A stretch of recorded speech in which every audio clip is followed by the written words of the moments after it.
అవధూత కాశిరెడ్డి నాయన.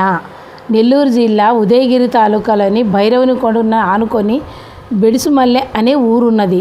అక్కడ సుబ్బారెడ్డి కాశమ్మలకు 15/1/1895న కాశిరెడ్డి జన్మించారు.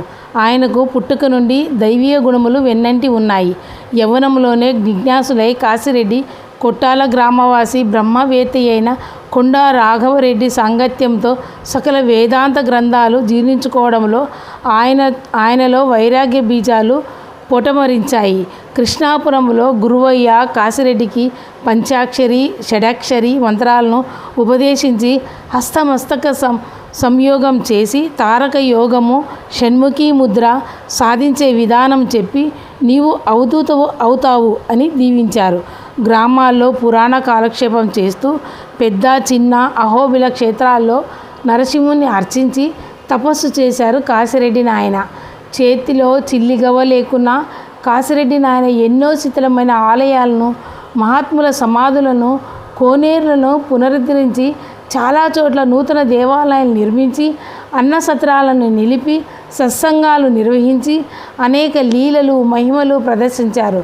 ఆయన తన తపోబలం చేత దయాంతఃకరణ చేత ఎందరో రోగులకు, పేదలకు, ధనికులకు, రాజకీయ నాయకులకు, అధికారులకు ఎంతో మేలు చేశారు. తామున్న ఆశ్రమంలో నిత్యాన్నదానం నిర్వహించారు. 21/12/1995న గురువారం దత్త జయంతి రోజు కాశిరెడ్డి నాయన సమాధి చెందారు.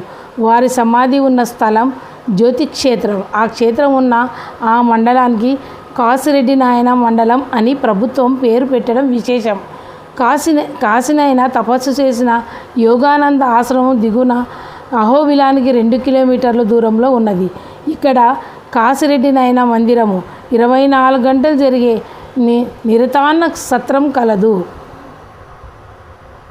అంతే.